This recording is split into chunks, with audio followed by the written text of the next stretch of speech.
All throughout history, skeptics used to claim that Jesus didn't rise from the dead, or that his miracles were only parlor tricks, or that the disciples stole his body from the tomb, but they never claimed he didn't exist. Claiming that he never existed only became possible recently due to the long period of time that has passed since the first century. In actuality, there is much more evidence for Jesus' existence than there is for almost any important or famous person of that time. In this presentation, we will be using only non-biblical evidence. In other words, we won't be using the Bible to prove the Bible. Cornelius Tacitus lived from 55 to 120 AD. Tacitus was a 1st and 2nd century Roman historian who lived through the reigns of over half a dozen Roman emperors. Considered one of the greatest historians of Rome, Tacitus verifies the biblical account of Jesus' execution at the hands of Pontius Pilate, who governed Judea from 26 to 36 AD during the reign of Tiberius. Tacitus writes the following: Christus, the founder of the Christian name, was put to death by Pontius Pilate, procurator of Judea in the reign of Tiberius.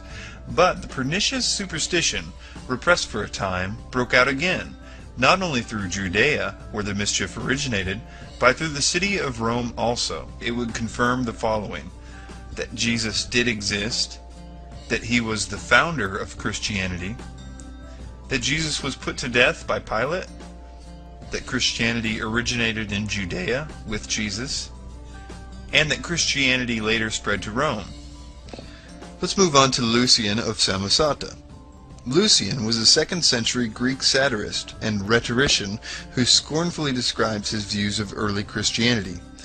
Though he ridicules the Christians and their Christ, his writings confirm Jesus was executed via crucifixion and that he was the founder of Christianity.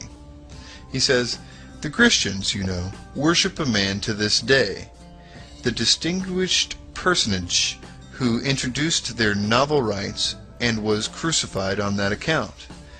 It was impressed on them by their original lawgiver that they are all brothers from the moment that they are converted and deny the gods of Greece and worship their crucified sage and live after his laws." What this passage reveals and how it confirms the biblical account: 1. That Jesus did exist. 2. That Jesus was the founder of Christianity. 3. Jesus was worshipped by his followers. And 4. That Jesus suffered death by crucifixion. Next, we're going to look at Flavius Josephus. This is what was written: "Now there was about this time Jesus, a wise man, if it be lawful to call him a man, for he was a doer of wonderful works, a teacher of such men as received the truth with pleasure. He drew over to him many of the Jews and many of the Gentiles. He was the Christ, and when Pilate, at the suggestion of the principal men among us, had condemned him to the cross, those that loved him at first did not forsake him, for he appeared to them alive again the 3rd day, as the divine prophets had foretold these and 10,000 other wonderful things concerning him. And the tribes of Christians so named for him are not extinct at this day." We will now examine the second passage given to us by Josephus. It says, "So Aeneas assembled a council of judges, and brought before it the brother of Jesus, the so-called Christ, whose name was James, together with some others. And having accused them as lawbreakers, he delivered them over to be stoned." Even if we dismiss the disputed works in Josephus' testimonium, we still see he testifies to a number of things in the above two passages. 1. That Jesus lived in the 1st century. He performed miracles. Some believed Jesus to be the Christ. He was a teacher. He had many followers. He was tried by Pilate. He was crucified. He was the founder of Christianity. And James was the brother of Jesus. Next is Pliny the Younger. Pliny the Younger admits to torturing and executing Christians who refused to deny Christ. Those who denied the charges were spared and ordered to exalt the Roman gods and curse the name of Christ. Pliny addresses his concerns to Emperor Trajan that too many Christians were being killed for their refusal to deny their faith. He says, "I asked them directly if they were Christians. Those who persisted, I ordered away. Those who denied that they were or ever had been Christians worshipped both your image and the image of the gods and cursed Christ. They used to gather on a stated day before the dawn and sing to Christ as if he were a god. All the more I believed it necessary to find out what was the truth from 2 servant maids, which were called deaconesses, by means of torture. Nothing more did I find than a disgusting fanatical superstition. Therefore I stopped the examination and hastened to consult you, on account of the number of people endangered, for many of all ages, all classes, and both sexes already are brought into danger. Though Pliny states some of the accused denied the charges, a recurring theme in the correspondences between Pliny and Trajan is the willingness of the true believer to die for Christ. This would hardly be reasonable if they knew he never existed. Next is Celsus. Celsus was a 2nd century Roman author and an avid opponent of Christianity. He went to great lengths to disprove the divinity of Jesus, yet never denied his actual existence. Unfortunately for Celsus, he sets himself up for criticism by mimicking the exact accusations brought against Jesus by the Pharisees, which had already been addressed and refuted in the New Testament. There are 2 very important facts regarding Celsus which make him one of the most important witnesses in this discussion. Though most secular passages are accused of being Christian interpolations, we can accept with certainty that this is not the case with Celsus. The sheer volume of his writings, specifically designed to discredit Christianity, coupled with the hostile accusations presented in his work, dismissed the chance immediately. Also, the idea of Celsus getting his information entirely from Christian sources, another recurring accusation against secular evidence, is wholly absurd. He is obviously aware of his opponent's belief, as anyone who is engaging in a debate should be. Celsus wrote his exposition in a form of dialogue between a, quote, Jewish critic and himself. This gives us cause to believe that he used non-Christian, probably Jewish, sources. On Jesus' miracles, he writes, Jesus, on account of his poverty, was hired out to go to Egypt. While there, he acquired certain magical powers. He returned home highly elated at possessing these powers, and on the strength of them gave himself out to be a god. It was by means of sorcery that he was able to accomplish the wonders which he performed. Let us believe that these cures, or the resurrection, or the feeding of a multitude with the few loaves, these are nothing more than the tricks of jugglers. It is by the names of certain demons and by the use of incantations that the Christians appear to be possessed of miraculous power. Not only does Celsus confirm Jesus' existence here, he also tries to debate the source of his miracles.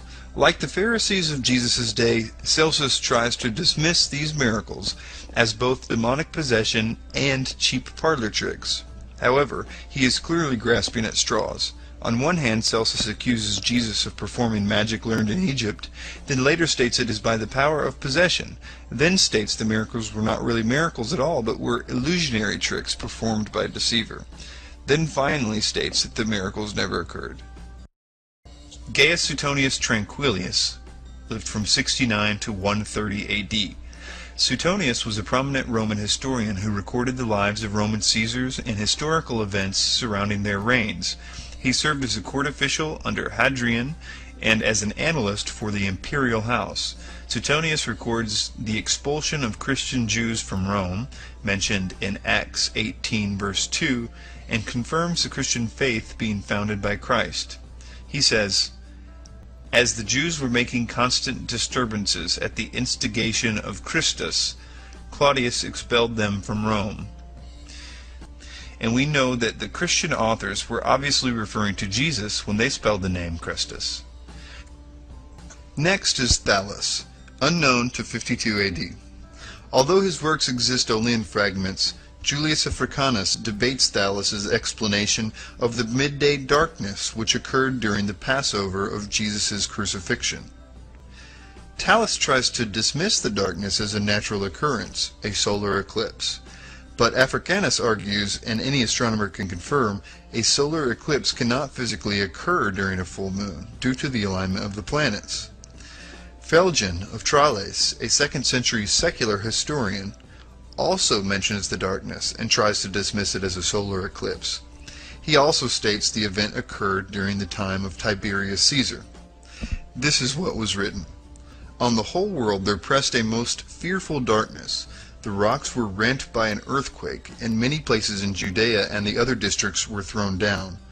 The darkness Thales, in the third book of his history, calls, as appears to me without reason, an eclipse of the sun. For the Hebrews celebrate the Passover on the 14th day according to the moon, and the Passion of our Savior falls on the day before the Passover. But an eclipse of the sun takes place only when the moon comes under the sun, and it cannot happen at any other time. Felgen records that, in the time of Tiberius Caesar, at the full moon, there was an eclipse of the sun from the 6th hour to the 9th, manifestly that one of which we speak. Next is Mara bar Superion. Mara bar Superion of Syria penned this letter from prison to his son. What advantage did the Athenians gain from putting Socrates to death? Famine and plague came upon them as a judgment for their crime. What advantage did the men of Samos gain from burning Pythagoras? In a moment their land was covered with sand. What advantage did the Jews gain from executing their wise king? It was just after that that their kingdom was abolished. God justly avenged these 3 wise men. The Athenians died of hunger, the Samians were overwhelmed by the sea, the Jews, ruined and driven from their land, live in complete dispersion. But Socrates did not die for good. He lived on in the teachings of Plato. Pythagoras did not die for good. He lived on in the statue of Hera. Nor did the wise king die for good. He lived on in the teaching which he had given. Now moving on to the Babylonian Talmud. The Babylonian Talmud is an ancient record of Jewish history, laws, and rabbinic teachings compiled throughout the century. Though it does not accept the divinity of Jesus, it confirms the belief that he was hanged, an idiom for crucifixion, on the eve of the Passover. It says, on the eve of the Passover, Yeshu, some texts say Yeshu the Nazarene, was hanged, which means crucified, 40 days before the execution. A herald went forth and cried, he is going forth to be stoned because he has practiced sorcery and enticed Israel to apostasy. Anyone who can say anything in his favor, let him come forward and plead on his behalf. But since nothing was brought forward in his favor, he was hanged on the eve of Passover. There are many more accounts that refer to Jesus and his existence from the 1st and 2nd century. And this, of course, does not include the many books and letters contained in the New Testament, where even the critics agree it was penned by at least 5 different authors. So we're talking about different letters from different times, claiming to be, in some cases, eyewitness accounts of the historical happenings of the events of this man's life. Some common questions are, why is there no physical evidence or personal writings to verify Jesus' historicity? The Bible has been accused on several occasions of committing historical errors, but has later been proven accurate through archaeological finds. For instance, the Old Testament mentions a tribe of people known as the Hittites. Skeptics pointed out that there was no such civilization in history, yet in the 19th century, records of the Hittites were discovered within Assyrian ruins. Today, we know a lot about the Hittites, such as their language, craftsmanship, geography, and empire chronology. The New Testament mentions the Pool of Bathsheba as a place where Jesus healed a paralytic. No such location was known to exist until it was discovered in Jerusalem as a place where the sick would gather to seek healing. Just because an artifact has not yet been recovered does not mean none exists. In regards to personal writings, Socrates, for example, exists only in the writings of his students. There is not a single document still in existence that contains his original works. If we apply the same logic with Socrates, skeptics use to determine Jesus' historicity, we must assume Socrates was a figment of the imagination of his students. But if we are to accept Socrates as a historical figure based on 4 secondary accounts, we must also accept Jesus as a historical figure whose life was documented by his disciples, historians, and those who rejected his divine claims. In conclusion, a lot of evidence has been presented during this discussion to confirm Jesus Christ as a historical figure. We have viewed accounts taken from numerous authors of different theological backgrounds, and we have answered some common skeptic questions concerning Jesus' historicity. I purposely avoided using biblical evidence to support the existence of Jesus because that would be using the Bible to prove the Bible. Instead, we focused this study on extra-biblical sources. However, early Christian historians and witnesses were unanimous in their accounts that several New Testament books were written by eyewitnesses of both Jesus and the apostolic ministries. If these authors were indeed eyewitnesses, we can believe that they also provide evidence to the historicity of Jesus. Some readers may be satisfied with such evidence, some may not. Whatever the case, I encourage you to examine all the facts for yourself before reaching your conclusion.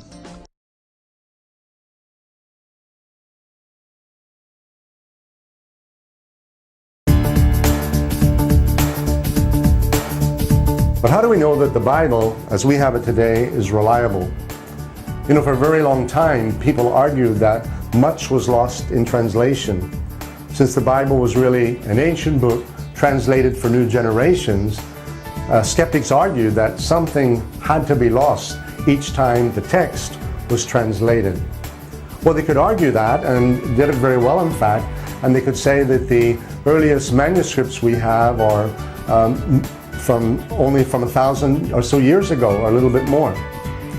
Until an amazing discovery took place in Israel in 1947. And that discovery changed everything. I'm sure you've heard of the Dead Sea Scrolls. But you know what I want to do today? I want to take you to Israel, to the very place where the Dead Sea Scrolls were discovered, so I can tell you about the significance of what that really meant in terms of the reliability of the Bible. Behind me, a desert landscape.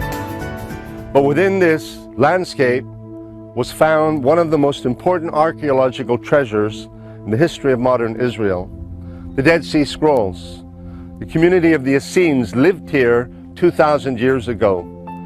Amazingly, in 1947, a shepherd boy tending his flock, his goats in this area, lost one of them and went searching for that particular goat. He came to the caves behind me here and threw in a stone, trying to see if the goat would react. But instead he heard the crashing or the breaking of pottery. That intrigued him, and he climbed down in and he found jars, and in the jars, these scrolls. He didn't know what they were, but he realized they must have some historical, archaeological significance. Word of mouth spread. Eventually it came to the ears of the Jewish authorities, and they found a way to acquire as many of the scrolls as they could. In fact, archaeologists came to this region and began searching in all the caves, and they found many more of the Dead Sea Scrolls. They are preserved today because they tell the story of life in Israel thousands of years ago. But more importantly, they tell the story of the Bible, at least in the Old Testament part of the Bible. And what was so amazing about these particular scrolls was this, that those scriptures written on animal skins more than 2,000 years ago are virtually identical to the Bible we have today. In other words, what some people thought would be lost in translation was not. The Bible we have today is almost identical to the Bible written on the Dead Sea Scrolls. What an amazing find this was. Now these scrolls are preserved in climate-controlled vaults where they can be kept for future generations who will learn about the history of Israel, their long history in this particular land.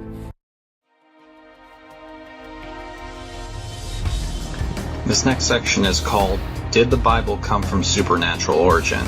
Or as I like to call it, how do you explain that?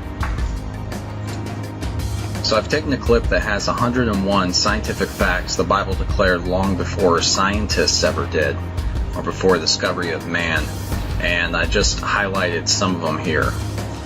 Now, if you're unfamiliar with the Bible, just to give you a quick synopsis of it, what the Bible claims is that all Scripture is God-breathed. In other words, every single word written was inspired by God. It's actually God talking himself. That's what it claims, at least. So let's go ahead and let's check out the first one here. So the first one is Job 26:7, which talks about hanging the earth upon nothing. In other words, the earth is held up by an invisible force, gravity. So before this could be observed or found, it was actually thought that the earth was held up by a giant turtle, or that it was held up by a giant elephant, or that it was held up by a pagan god named Atlas. So the Bible states that long before this discovery ever happened. How do you explain that? In Deuteronomy 23:12-13, God tells the Jewish nation, the Jewish people, about sanitation and how to be sanitary. It wasn't until World War I when we discovered that we need to isolate our human waste. In fact, you might have heard of those Western towns during the Gold Rush era where they would just throw their human waste. They would actually throw crap into the streets, and it would just make the whole town really, really sick and filled with disease. Well, how do you explain that that was in the Bible thousands of years before we discovered that we need to isolate our human waste? In Job 38:16, it talks about the springs of the seas, the springs of the oceans. Well, this was discovered in 1966, that there's actually springs that come out from the ocean floors. In fact, in 2003, it was discovered that there's actually more water underneath the ocean floors than there is in the oceans themselves. Well, so there's springs that actually come out from the ocean floors into the seas. This was not discovered until 1966, and yet it was in the Bible, written in the Bible, thousands of years before we made that discovery. How do you explain that? In Leviticus 17:11 and 17:14, it talks about the fact that blood is necessary for life. Blood is a source of life. And although we take it as common knowledge today that blood is needed for life, in fact, actually 120 years ago, people didn't think that. And people were bled to death many times because there was this thing called bloodletting, and they didn't think it was needed for life, so they just thought that it would help with curing infections and diseases. In fact, George Washington died from bloodletting 2 different occasions for a throat infection. They bled him out 3.75 liters, and that's actually how he died. So this was recently discovered 120 years ago, yet it was in the Bible thousands of years ago. How do you explain that? In Genesis 1:1, Hebrews 1:10, and Hebrews 1:11, God talks about the fact that the universe had a beginning and is actually growing older over time. Well, starting during the 1900s, science started to confirm the fact that the universe did have a beginning and that it is actually growing old. We have supernovas, stars that die, and so we know that it's growing old as well. Well, before then it was thought that the universe was eternal. You know, this was written thousands of years before the 1900s, and so, you know, how do you explain that it's in the Bible before we discovered this, before scientists discovered this? Isaiah 40:22 talks about the circle of the earth. And in Hebrew, the word circle comes from the word spherical. In other words, that the earth was a sphere. In fact, it was this verse that inspired Christopher Columbus to sail around the world. You see, most people thought that the earth was flat, and that if you actually tried to sail around the world, that eventually you would sail right off the edge of the world, that it was a flat piece of land. And so the fact that the earth is spherical we recognize today, but this was not discovered until the 15th century. So, you know, the Bible had this written in there thousands of years before. Are you seeing a pattern? How do you explain that? Job 38:24 reads, "By what way is the light parted, which scattereth the east wind upon the earth?" And so this actually tells us 2 different things. Number 1, that the light can be divided, as Sir Isaac Newton discovered. And number 2, that the light actually causes the wind. It scatters the wind. And that wasn't discovered until 150 years ago by meteorologists, that it's actually the light, the heating up and cooling down of air, that causes the wind on the Earth. In other words, the heating up and cooling down of air is what causes the wind, and that comes from the light of the sun. So once again, recent discovery, written 4,000 years ago. Psalm 8:8 talks about the paths of the seas, and it wasn't until the 19th century by an oceanographer named Matthew Murray that this was actually discovered, that there's actually naturally occurring paths in the seas. And it's actually this verse, once again like Christopher Columbus, that inspired Matthew Murray to go out and discover this. Nowadays, marine navigators use these paths in order to shorten travel times through the oceans. It was this verse that inspired him to go out and look for it, so obviously it was written beforehand. How do you explain that? Jeremiah 33:22 talks about the fact that the stars cannot be numbered. Well, nowadays we realize that there's probably 100 billion galaxies, each with 100 billion stars in each galaxy. And we haven't been able to number them, and we can't even see to the end of the universe. So, indeed, it does seem innumerable. We can't even number them, which is what it says. It cannot be numbered. Well, it wasn't until the 17th century that we discovered this, because beforehand, all that we could see was just with the human eye. So for a long time, people thought that there was only 5,000 stars out there. Well, it wasn't until Galileo came along and the invention of the telescope, and then later the Hubble telescope, that we discovered that there's really so many stars that they can't be numbered. So once again, discovered 17th century, written thousands of years before. What do you think? Related to that, in Genesis 22:17, God talks about the number of stars in the universe being compared to the number of sands in the seashore. Well, gross estimates have shown that the number of sand grains are comparable to the estimated number of stars in the universe. Once again, we didn't know that there was that many stars in the universe until the 17th century. How do you explain that? In Psalm 19:6, it's talking about the sun, and it says, "His going forth is from the end of the heaven, and his circuit unto the ends of it, and there is nothing hid from the heat thereof." So, and this is talking about the sun's circuit. In other words, that the sun actually has a circuit. Well, it wasn't until the 1900s that that was discovered to be true. Estimates have said that the sun is moving between 486,000 miles per hour to 600,000 miles per hour, but it's actually moving in a circuit, a huge circuit, around the whole galaxy. Just like the Earth is moving around the sun in a circuit. So once again, written 3,000 years ago, discovered 1900s. How do you explain? In Job 38:19, light is said to have a way. And in Hebrew, the word way here translates to the word derek, which literally means a traveled path or road. It wasn't until the 17th century that it was discovered that light, in fact, does have a traveled path. Before then, people just thought that light was transmitted instantaneously, like it instantly appeared. However, now we know, and it's common fact and commonly known, that light does have a path that it travels. In fact, it travels at about 186,000 miles per second in a straight line. Indeed, there is a way of light, just like the Bible says. Job 28:25 talks about the wait for the winds.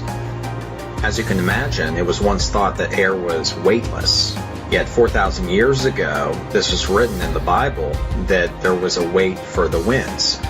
And in recent years, meteorologists have calculated that the average thunderstorm holds thousands of tons of rain. To carry this load, air must have mass, it must have weight. Indeed, there is a weight of the wind. Ecclesiastes 1:6 reads, "The wind goeth toward the south, and turneth about unto the north. It whirleth about continually, and the wind returneth again according to his circuits." Well, this was written 3,000 years ago in the Bible. However, it wasn't until World War II that airmen discovered the jet stream circuit, that there's actually naturally occurring paths and circuits of air in our atmosphere, in the air on the Earth. Before this discovery during World War II, it was thought that wind just blew straight. In Proverbs 17:22 it reads, "A merry heart doeth good like a medicine, but a broken spirit drieth the bones." And you've probably heard about those recent studies that show that depression actually makes you live less, and that laughter and positive outlook on life, optimism, makes you live longer. Well, these are actually recent studies in the 1900s and early 2000s that this was discovered, that this verse is actually true. I like this next one because it takes what evolutionists who try to push this theory of cavemen were the first primitive ancestors and tells exactly what they were. Job 30:1-8 talks about cavemen, that certain vile men who were derived from society to forage among the bushes for survival and who lived in the clefts of the valleys and in caves of the earth and the rocks. In other words, cavemen were simply outcasts and homeless people, and not our primitive ancestors as evolutionists want you to believe. So those are the ones that I wanted to summarize from that 101 video. There's many more in that video. As you can imagine, there's 101 total that it lists. However, I'd like to list a few more here that weren't in that. Job 9:8, Isaiah 42:5, Jeremiah 51:15, and Zechariah 12:1 tells us that God and God alone stretches out the heavens. He keeps on talking about stretches out the heavens, stretching out the heavens. Well, heavens, he's talking about the universe. That's what he calls it in the Bible. And so this was actually discovered in 1929 by Edwin Hubble. And it was actually Einstein who proposed that the universe was static. In other words, not expanding, not contracting, just standing still before that. In fact, it was Einstein's biggest blunder, in other words, his biggest mistake that he'd ever made. And he later admitted that he made that mistake after the discovery of Edwin Hubble in 1929. So it's in the Bible numerous times, and yet we have probably one of the smartest people in the world that most people, Americans, can think of, Einstein, is wrong. And I think this is just God saying that, look, the smartest person you can think of, I'm smarter than that. I'm God. And so, He is all-knowing. Job 38:31 reads, "Can you bind the clusters of the Pleiades, or loose the belt of Orion?" And in the King James it reads, "Canst thou bind the sweet influences of Pleiades, or loose the bands of Orion?" Here the Bible is talking about Orion and Pleiades, which are star clusters. Well, amazingly enough, the Bible is right about both these clusters. We weren't able to examine them until the telescope invention, but the star cluster of Orion has now been confirmed to be loose. In other words, it does not have enough gravitational pull to hold itself together. It's literally falling apart. And at the same time, Pleiades is held together by gravitational force. It's not one that is falling apart. In Genesis 3:15, God mentions that the woman has seeds. And although it's a widely known fact today that women have seeds or eggs, scientists didn't discover this till 200 or 300 years ago. See, back then, it was actually believed that the man's seed was all that was necessary in order to create life. So, once again, this discovery was a relatively recent discovery, yet it was written thousands of years ago in the Bible. And the last one here, Job 38:28, God talks about the Father of rain and dew, which is humidity. Hath the rain a father, or who hath begotten the drops of dew? And humidity was not discovered until 1650. So those are just some proofs of the Bible to consider. Like I said, there's a clip that has 101 of them. I just few of them and add some more that it didn't have. there is plenty of evidence that shows that the Bible has supernatural origin and has prophesied beforehand what scientists later discovered. The fact of the matter is, God wrote this book, people. He is the creator of all that we have in front of us today. And now, what do we have next? We have Revelation. We have Armageddon, the upcoming Armageddon. It's going to happen very, very soon, probably within Obama's presidency. They are so close to starting this thing, and we have a choice. There's spiritual warfare going on, people, and time is running out. It is almost gone.